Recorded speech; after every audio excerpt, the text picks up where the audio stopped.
In episode 1 of the live-action One Piece, Luffy uses his rubber powers to defeat Alvida. After her mace hit does nothing, his arm stretches back, then snaps forward to punch her. This sequence perfectly demonstrates the basics of Luffy's powers, and in fact, it's almost an exact copy of the manga. His crazy attacks are an iconic part of the series. Even when the show has cut out more cartoonish elements, it still replicates many of the big finishing moves. That's why I'm interested in the places where it doesn't. The fights with totally different endings, or where the same moves take on a different meaning and context. For example, Luffy vs. Alvida shows how fantastical powers can beat ordinary strength, but the reason Luffy blocked the mace was to protect Kobe. In the manga, Luffy inspires Kobe to risk his life and speak his feelings. That provokes Alvida, but makes Luffy respect him. The story says that Kobe needed to change, to put his life on the line, and to do so on his own rather than be told to. Luffy's support for those ideals is shown in the act of blocking the mace. In the show, Kobe doesn't speak up. Luffy provokes Alvida by quoting Kobe's private words. Alvida only attacks Kobe after hitting her own ship and blaming him for it. Show Kobe didn't need to change. There's nothing for Luffy to affirm, and by provoking Alvida on his own, he's shown as someone to trample over Kobe's desires rather than respect his freedom. Blocking the mace is now just about protecting the innocent. The same physical action does not mean the same thing. I'm not here to say the manga is perfect and changes are bad. I like the show. There's many reasons behind its choices. I just think it's fascinating how small changes shift what a story is. So today, I want to compare the fights, how characters win them, and the themes those victories represent. Of course, the show has production constraints, from CGI to stunt work to the butterfly effects of shortening plots. Obviously, they could never be the exact same, but we can still compare the end results and interpret what each one is saying. So let's get into it. The next major fight is Luffy and Zoro vs. Morgan. In the show, they do a combo attack, so Zoro can immobilize Morgan, and Luffy can kick with a Gum Gum Whip. Whip is a wide, sweeping attack. In the manga, Luffy uses it on a whole row of Marines. It still works on one guy, but there's less reason for it. The bigger difference, though, is teamwork. In the manga, Luffy faces Helmeppo when Morgan comes from behind, so Zoro steps in to cut Morgan down. The show says they need to work together to overcome a strong enemy, but the manga says they're already strong enough and trust each other to have their backs. After that is Orange Town. In the show, Zoro vs. Cabaji isn't really a fight, but we can still compare it. In the manga, Cabaji uses trickery and misdirection, so Zoro intentionally injures himself to show that his swordsmanship is superior. This convinces Cabaji to put away his tricks, and then Zoro easily defeats him. The fight says that swordsmanship is about relying on your strength to overcome disadvantages. Hey, someone could make a whole video about that. In the show, Zoro gets knocked out by gas and tied up on a wheel, where Cabaji homoerotically taunts him.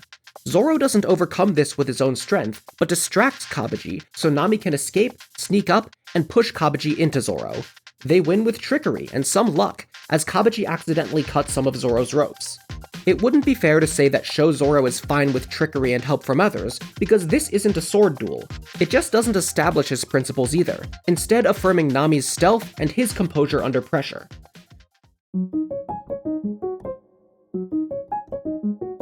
In the show's version of Luffy vs. Buggy, Luffy struggles until he thinks of trapping Buggy's parts in crates, which he needs Zoro and Nami's help for.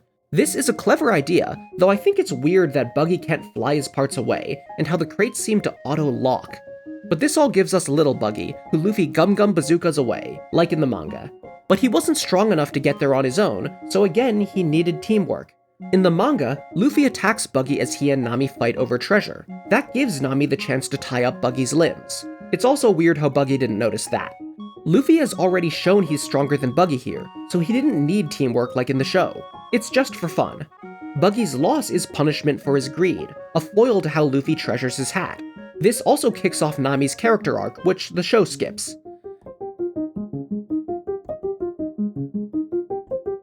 Next, let's talk about Syrup Village, starting with Zoro vs. Sham and Buchi.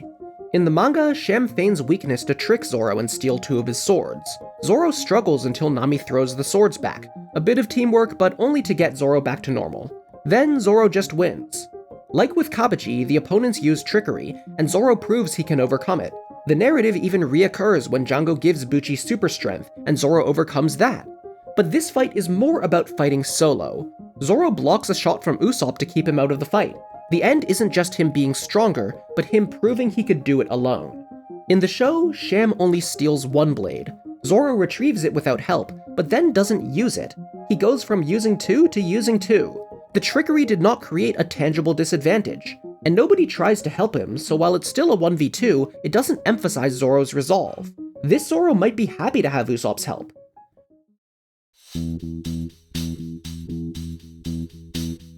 After that is Luffy vs. Kuro.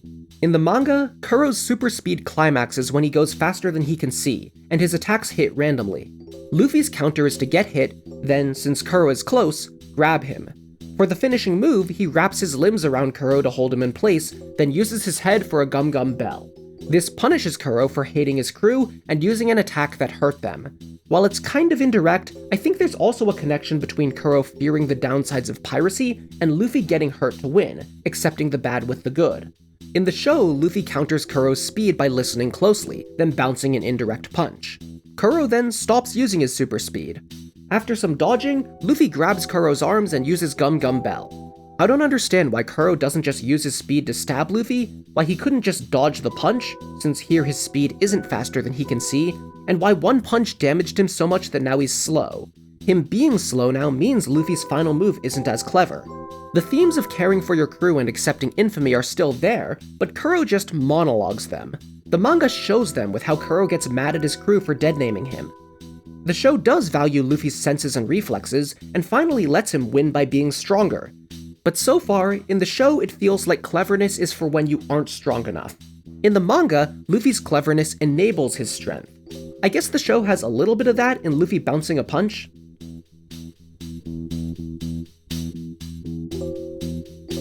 Before we move on, let's compare Usopp's roles. It's not quite a fight, but in the manga, Usopp snipes Jango after Zoro cuts an occluding branch.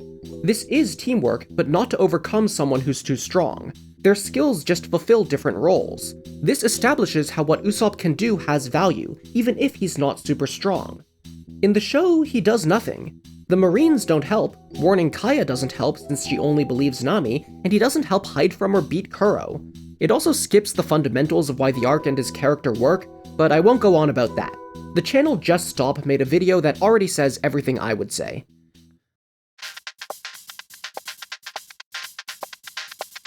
The show cuts Don Krieg from the Baratier arc, so no comparison there. It adds Arlong stuff, but we'll talk about that later.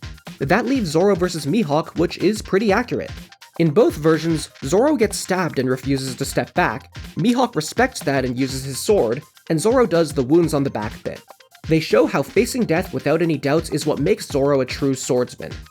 There are minor changes, some lines get moved around, and Zoro doesn't get injured by the final clash, so his resolve seems a bit weaker. But it gets the point across, and some things would be awkward in live action. Like he doesn't use 3 swords until the end because, fun fact, most actors cannot talk with a sword in their mouth.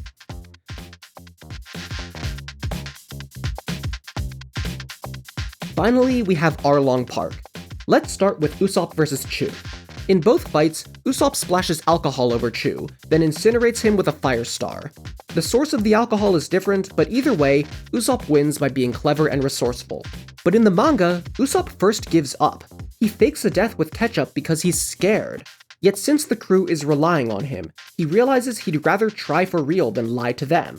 He stands up and shouts to force himself forward, which gets him beat up as a consequence, until he manages the alcohol trick and proves his doubts wrong. In the show, the fake death is just a trick, and shouting at Chu to alert him defeats the point and just means nothing. The win just shows that Usopp is cool and clever, even though he was a coward before and hasn't changed internally.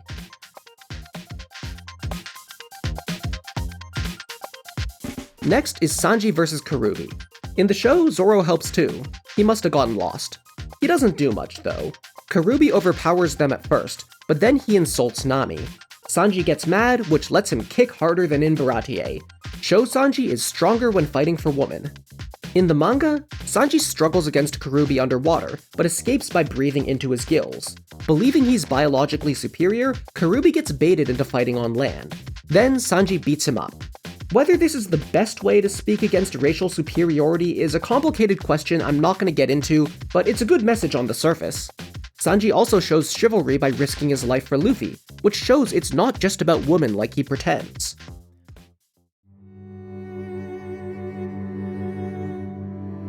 Finally, the season climaxes with Luffy vs Arlong. The final stage of the manga fight begins at the map room. Arlong monologues while Luffy focuses on the room, on the pen stained with Nami's blood. Only when Arlong brings up using Nami does Luffy look up at him. Then, he grabs Arlong's saw blade so tight that Arlong can't move it, then crushes it. Luffy's rage did not make him stronger. He was stronger already, they just never clashed directly until now. Arlong only hurt Luffy with his teeth or the water, and Luffy's punches all did damage, save for when he was just warming up. Luffy's care for Nami just made him get serious and direct, which brings the strength difference into focus. Luffy prioritizes attacking the room, even as Arlong chokes him. It's not about beating Arlong, but freeing Nami. He's surprised when Arlong jumps in the way of the Gum Gum axe while trying to bite him. The goal of helping a friend naturally leads to the eradication of a structure of oppression, and the defeat of the one responsible. In the show, the fight opens with Luffy breaking the saw blade, though without being stronger. Though he gets some hits in, Arlong keeps the upper hand. Realizing that Arlong needs Nami, Luffy says maybe he can't win, but he can destroy what Arlong built. So he starts breaking the room, knocks Arlong back with the Gum Gum Gatling, then does the Gum Gum axe. This time it interrupts Arlong before he hits Luffy, which makes hitting him feel more intentional. Show Luffy was explicitly weaker than Arlong back at Baratie. I honestly can't tell if Luffy magically got stronger, since Gatling and axe do seem to work, or if he was still weaker and had to collapse the building on Arlong to win, which is what he said he would do. Regardless, for Show Luffy, it's not about Nami, it's about Arlong. His care for Nami brought him there, but he took the building down to beat Arlong, not to destroy the room that trapped her. Am I being too literal? Is the Nami part supposed to be subtext? Maybe, but that could also just be filling in the gaps with manga knowledge. The characters directly state their intent, what else am I supposed to go off of?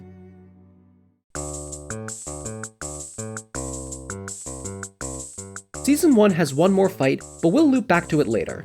For now, let's get into Season 2. I'm skipping some minor fights, but I have to say, it's very silly that Alvida beats Luffy by hitting him.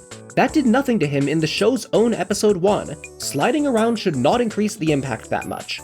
Maybe she didn't hurt him, but just made him land on the sea stone cuffs? At least it gave us Buggy's courtroom scene. Also, she slides in a circle here, somehow, but when she sneezes later, fast enough to knock herself out, she can't redirect herself? Okay, whatever. It's not a big deal, let's move on. Luffy vs Smoker.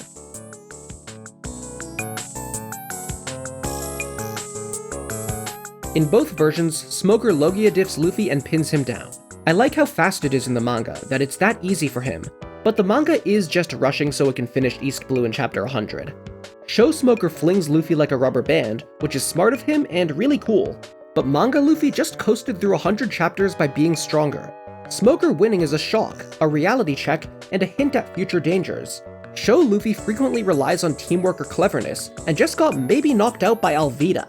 Both versions show that Smoker is stronger, but only the manga shows that Luffy is weaker than we thought.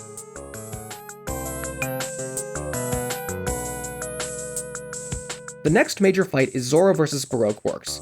Both versions go hard throughout, but I'm going to focus on Zoro vs Mr. 9. I really like how in the manga, Zoro adapts to Mr. 9's bats by switching to thrusts, so his swords don't get chipped. Simple, intuitive tactics that don't need to be over-explained. In the show, he just swings straight at the bats. Later, Mr. 9 snags Zoro's arms with his bat ropes. In the manga, Zoro swings Mr. 9 to hit Mr. 8 atop a building. In the show, Zoro steps on the rope, giving him the leverage to swing Mr. 9 into Miss Monday. Both show him being clever, just in ways that fit each medium, since the show can't do the same exaggerated strength.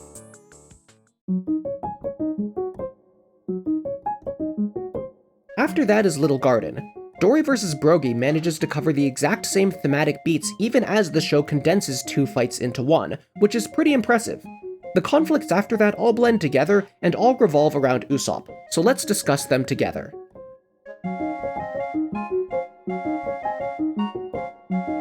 In the manga, Usopp shoots Luffy with a flame star to break the colors trap. He does this knowing that Mr. 5 will explode him right after. That doesn't quite beat Miss Goldenweek, but she's pretty much done now. Usopp notices that heat melts the wax, but Mr. 5 and Miss Valentine stop him from burning it. Still, he manages to get Kuro to drag an oiled rope around, which Luffy ignites. Nami and Vivi jump out and beat Miss Valentine, Mr. 5 threatens them, and Usopp lies that he's shooting a gunpowder star, which Mr. 5 eats, when it's actually Tabasco. That distracts Mr. 5 until Zoro jumps in to beat him. These wins make a lot of little statements rather than one big one. Usopp will run away, but will also come back, and will go through pain if his crewmates need him. He needs their help, but it's not framed as a fight he hoped to win solo. He knows his win condition is to free them. They need his skill set, to burn Luffy's clothes at a range, to plan how to melt the wax, and to lie to Mr. 5. The villains fail for underestimating and ignoring the weak, from Usopp to Kuro. And Usopp doesn't need a big character arc to help here. He learned to do his part back in Arlong Park, and both then and in Syrup Village, he found the will to fight inside himself. In the show, Usopp needs a speech from Broggy before he can fight in spite of fear. After that, he saves Luffy from water and accidentally splashes paints on Miss Goldenweek. He saves the crew by dueling Miss Valentine and running around and taunting her, provoking her to hit him with enough weight to break the wax. Nami and Vivi beat Miss Valentine with teamwork, Zoro is stuck so he gets Mr. 5 to use his gun, Usopp shoots at the gun so Mr. 5 looks at him, then Usopp shoots the Tabasco star. To me, the lie was way more fun, but this is still clever. Zoro grapples Mr. 5, then Usopp frees Zoro with the Flame Star. I feel like he could have done that earlier. The show still emphasizes Usopp's strengths and has him save the others, though beating Miss Goldenweek by accident is pretty empty. The show has him succeed through pain and embrace an honorable death to establish the core of his character after failing to in Season 1. The manga is more nuanced, but this is solid. But within the show, him needing Broggy's speech is a regression. He already beat Chu without any significant fear. Why is it only a problem now? If the show wasn't going to do his Syrup Village arc, then even though Usopp vs. Chu is one of the reasons I fell in love with One Piece, I think they should have cut it. Instead, let him snipe someone in Arlong Park, like with Jango, to show his comfort zone before Little Garden pushes him out of it. Also, he didn't need bravery to save Luffy, since he beat Miss Goldenweek by accident. He didn't need to change. His earlier plan to get help should have worked. The only reason it doesn't is that Luffy chases Mr. 3, even though his crew needs him, which is really out of character. In the manga, Luffy only chases Mr. 3 after the crew is free. Maybe it's going for the manga's version of teamwork, so Luffy thinks Usopp can handle it? I don't know. In both versions, Luffy finds Mr. 3's duplicates. In the manga, Mr. 3 rants about intelligence versus instinct. His philosophy throughout the arc has been to outthink people rather than rely on strength or fighting. But Luffy kicks the right one on instinct, proving Mr. 3's views wrong. In the show, Luffy fails to find the right Mr. 3 and gets stabbed for it multiple times. Then Mr. 3 weighs Luffy down with wax, but dodging a sword swing shows Luffy that the wax can break itself, so he uses the wax on his arm to punch through Mr. 3's defenses and knock him out. I'm not sure whether to say that Mr. 3 underestimated Luffy's strength, or that he underestimated Luffy's cleverness to think of using the wax to attack. If it's the latter, then the story is kind of proving Mr. 3's views right, that intelligence is best. Either way, he was still right that instinct is bad, since Luffy failed to use instinct to hit the right copy.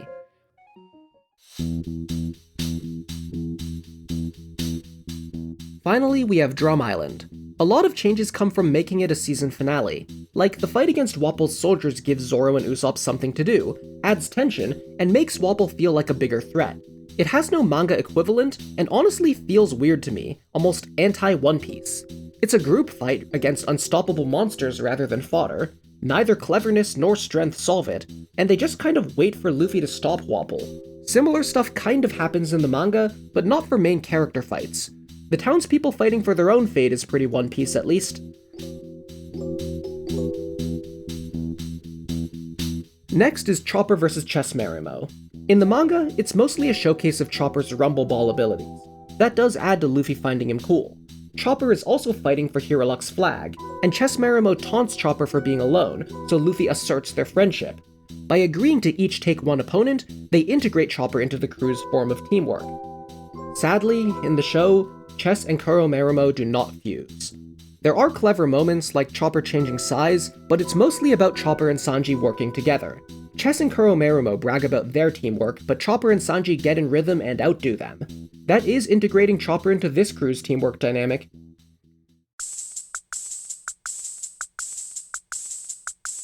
Season 2 finishes with Luffy vs. Wapol. In the manga, Luffy punches Wapol down immediately, telling us this is an easy comic relief fight. Wapol tries to shoot the pirate flag on his palace, but Luffy blocks it despite not knowing about Hero Luck. Him putting his life on the line for the raw meaning of the Jolly Roger opens Chopper's eyes to what a pirate is. After chasing Nami and eating himself, Wapol yaps about being the king, and Luffy holds his mouth shut. Wapol tries to open wide, giving us the visual of Luffy's fingers stretched around him. Finally, Luffy throws Wapol through the roof, flaunting Hero Luck's flag, then sends him flying with a Gum Gum Bazooka. This fight is a farce in order to make the point that royalty is not inherently deserving of respect, but personal convictions and dreams are, which Wapol fails to understand at the end. In the show, Luffy is not stronger than Wapol. His hand isn't already on Wapol's mouth when Wapol opens wide, but he does the finger thing anyway. This was funny in the manga because Luffy wasn't in real danger. Take it out of a gag situation and it doesn't make sense. He's gonna need Vivi's help to shut it. Why not use 2 arms instead of 5 fingers, or just dodge? After blowing himself up, Wapol gets rage baited by the flag, and Luffy protects it. But Luffy has seen how Chopper cares about it. Plus, he's the one who hung it up.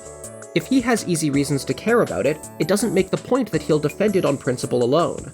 Chopper also doesn't say so that's what a pirate is at this, but instead from seeing Luffy fight. So I guess he thinks pirates are about fighting? Again, am I being too literal? I don't know. Luffy gets in trouble, so the whole crew helps pull Wapol back. I'm not sure why they didn't help earlier instead of standing around. Sanji even expresses regret for letting Luffy down in Logtown, but he almost just did it again. Regardless, now he extends a leg for Luffy to fling himself off of, and hit Wapol out of the window. In the manga, they did this as a time-saving maneuver when Luffy had to stop Wapol from eating Chopper. Here, I guess it was just better than anything else for Luffy to grab? It's more teamwork themes. Earlier though, the show had Vivi and Wapol argue about leadership, yet Wapol's defeat had nothing to do with that theme. The most we get is Luffy making Wapol break his own throne. Kinda cool, but he doesn't react to it like Alvida and Arlong did when breaking their own stuff. This is the season finale, for a weird season that's setting up the next, but they tried to make it a climax. Yet the comedy fight that ended a lower stakes setup arc had richer themes. At this point, that isn't even surprising. On average, the manga's fights have had more thematic coherence and variety than their live-action equivalents. So now let's take a closer look.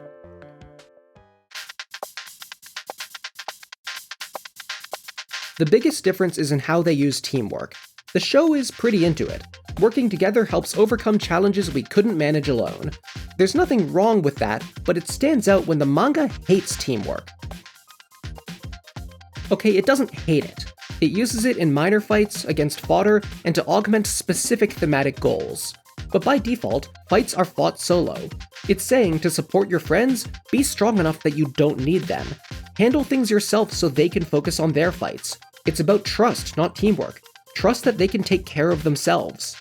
This idea promotes caring about others while affirming the agency of the individual. You can only control your own actions, so do everything you can. Focus on what you can do for others, not what others can do for you. As Luffy says, he can't use a sword to navigate, cook, or lie. He trusts his crew with those, but he can beat Arlong. I don't know why the show chose a different theme, but to me, it relates to story structure and the strengths of each medium. Part of the appeal of Battle Shonen is beating stronger and stronger villains with training and power-ups. The better we understand how strong the characters are, the better that formula works. 1v1s help establish that understanding. When Luffy and Zoro team up to beat Morgan, it feels like they were both weaker. When Zoro wins alone, you know he's stronger. To be clear, them being weaker is fine. I hope they lose more fights and cry a lot. The point is, in a 1v1, you know the winner fought better that day. If Mihawk teamed up with Krieg to beat Zoro, he was probably still stronger, but doing it solo makes it certain. When most fights are 1v1, you get a natural sense of the hierarchy. You know how strong Luffy is, so when he loses, it hits. And if we're doing 1v1s, then teamwork themes are a bad fit, but trust is perfect. The show understands this. Zoro versus Mihawk is kept the same because the comparison of strength is the point. But this structure isn't as important to the show because it can't be. You need more than just 1v1s to establish power hierarchy. Characters need to feel strong. So the manga uses feats of destruction, visual effects, and paneling tricks that make movement feel fast. It's limited only by what Oda can imagine.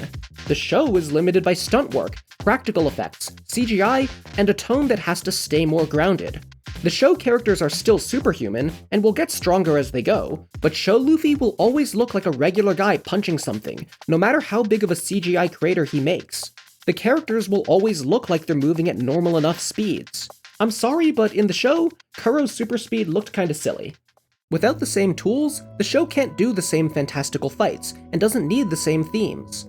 Show Luffy tells Arlong that maybe he can't beat him, not that he can, because the show isn't about getting stronger to beat stronger people, not in the same way. The show isn't allergic to doing more 1v1s. It'll probably do several of them next season, because those ones are iconic, but I think it'll treat them as a part of the manga's plot to adapt accurately for the fans, not as a shift back towards the manga's themes. To be clear, I don't know if this is why the showrunners did it the way they did. Shows are complicated to produce. I just think the changes make sense for the change in medium. A lot of choices fit when there's a long gap before the next season. Luffy doesn't truly struggle during that part of the manga, so the show makes him more of an underdog, easier to root for and more dramatic to see prevail in the finale. And if we're giving Kobe a plotline, he shouldn't complete an arc in episode 1, he needs to have doubts along the way. A mega high-budget Netflix show needs easier to latch onto character arcs, because if they want a season 2, they can't afford the slow burn. All of that is a possible explanation for why the show has more teamwork and less of characters just winning fights by being stronger. But that's only half the puzzle. The show isn't just less action-focused. Teamwork aside, the manga has more thematic depth and variety. In the manga, Luffy vs. Buggy is about treasure. The Straw Hat, Buggy's Gold, Choo-Choo's Pet Store, and Nami's character arc all tie together. In the show, they talk about the hat, but the other pieces are missing. Luffy vs. Kuro is about infamy in both, but the show just has Kuro give a speech instead of interacting with his crew. Luffy vs. Wapol is about how convictions warrant respect, not royalty, but in the show, it's just another teamwork win. Some differences are just from condensing the plot. Sadly, the show doesn't have time for Choo-Choo. And yeah, no duh, the manga says more because there's more of it. But there's a subtle difference beneath that, because all along, this has been an unfair comparison. I have not compared the entirety of each story, only the fights. The show could have added depth elsewhere, in new plotlines, character interactions, and, the acting. Maybe the show does have comparable themes if you look elsewhere. The comparison of fights only shows us that the show is less interested in exploring themes through fights. The show can't portray action as flexibly as the manga. That doesn't just influence how strong the characters are, but the kinds of fight choreography it can use. Imagine any attack from the manga happening in live action. Some of them could be done, but some might be fine in our heads, yet would be hard and expensive to actually create. Maybe it's too much CGI or too hard of a stunt, or has logical gaps that manga can handwave. Cabaji breathing fire is an expensive effect. Cabaji stabbing the ground and fanning up smoke is cartoon logic. Cabaji spinning tops at Zoro might feel unthreatening or be hard to see. Are we doing CGI or a practical effect? And we have to choreograph and edit them to flow in real time. These aren't impossible to do, but the show's budget is already high. It's easier to rely on more standard, grounded fight choreography, because the infrastructure already exists. We have the stunt coordinators and performers, the wirework systems and the personal trainers, and we're working in their wheelhouse instead of creating tons of unique, bespoke situations for them to figure out. Those fights look great, but how do you show Cabaji fighting like a trickster in that style? Well, you don't. I'm not saying it's impossible, and you could replace his attacks with easier alternatives, but ultimately, the show has fewer degrees of freedom and less range in what kinds of action it can show. The more freedom you have in choreography, the more the actions can represent distinct ideas. This varies, some fights are more adaptable than others, but Luffy can't knock Wapol through the roof in live action. Sanji can't fight Kuroobi underwater. Luffy can't fight Laboon at all. The show hasn't failed to integrate the themes into the fights, it's just a different kind of story.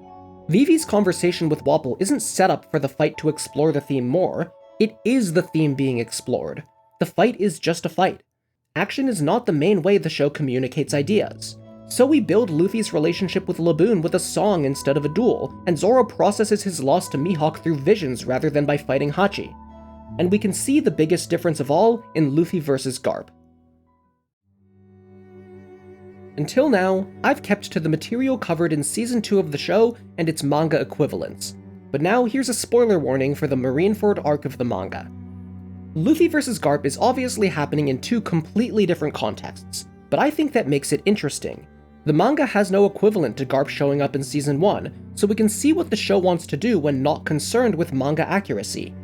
In the manga, Luffy and Garp are on opposite sides of a war. Garp's conviction in the necessity of the world's government's rule of law causes him to defend Ace's execution. His beliefs are stronger than his love for one grandson, but not for two. Seeing Luffy's will to save Ace, he becomes weak, or his love becomes strong. He lets himself fall to a single ordinary punch.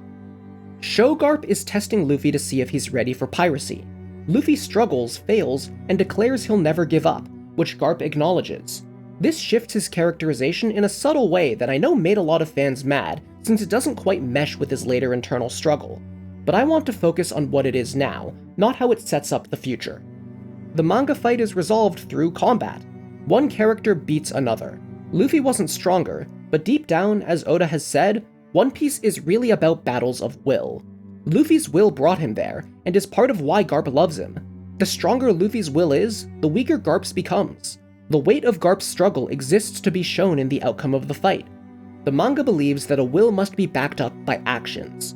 If themes are resolved through combat, and combat is really a battle of wills, then the underlying theme is that the weight of a belief is only truly seen in how hard you fight. Of course, characters do sometimes declare their will in the face of death, with seemingly no chance to survive, but that doesn't win the fight. It usually precedes another character arriving to help them. The will is still proven through combat, just not by the first character. When Luffy saves Kobe and defeats Alvida, he's doing so on behalf of Kobe's will. You could even say that he inherits the will. This theme is explored with nuance, of course. There are situations where you shouldn't fight. That's why we get Luffy humbling himself to request help at Drum Island. But the story is primarily about situations where you have to fight, as Luffy teaches Vivi later. I think it's no coincidence that, unlike most of the fights, the show adapts that scene perfectly. Because while the show has so many limitations in how it can portray action, it can do more than the manga for dialogue scenes. It has live actors performing the lines, bringing in subtleties that don't exist on the page. While the manga speaks through combat as its narrative language, the show speaks through acting. The best parts of the show are when the characters play off of each other, when the actors have fun and bring new dimensions to minor characters. But in the show, Kobe doesn't have a will for Luffy to inherit, and though Luffy doesn't beat Garp, he wins the situation, getting what he wants by expressing himself, not for someone else to step in and inherit his will, but so Garp can hear it and say, you know what, okay. The conflict is not explored through the outcome of a fight. The wills are not proven through combat. In the show, you don't fight for who you are, you say who you are. And honestly, I'd rather watch actors be good at that than watch the production struggle with manga-style fights. Like with teamwork, the fundamental themes are changed to match the different medium. Except it's not perfectly consistent about that. Some of Luffy's wins are still close enough to the manga's version that the themes are kind of there, because in the end, the show is caught between two priorities. Even I've contradicted myself here. I think I would like the show better if it found a way to be closer to the manga's themes, but I'd also rather see it embrace the strengths of live action than fail to recreate the strengths of manga. It can't do both. Without the privilege of originality, the show may always be lesser than the manga, falling down a chasm that was never possible to bridge. But that's okay, we still have the manga. What I like about the show is seeing it take on this impossible task and do its best anyway. Season 2 was better than Season 1. Maybe Season 3 will prove some of my ideas wrong. No art is the perfect version of itself. The best thing for creators to do is try anyway, to show us the strength of their will through what they make. I really wish that Season 1 didn't butcher Usopp, though. Hope you enjoyed the video. Big shout out to my friend Alvida Word, who composed all of the music in this video. If you've ever wished you could give me money every month, I've got great news for you. Someone made a website for that. Check out my Patreon if you want. And by every month, I mean only the months where I actually work on YouTube videos, which isn't that many months lately. There's gonna be a Patreon-exclusive video of all my extended thoughts on this video's topic, all the things I cut from the script. Though it might be about a week or so before I have the time to record that. Anyway, look at this cat. What's he doing?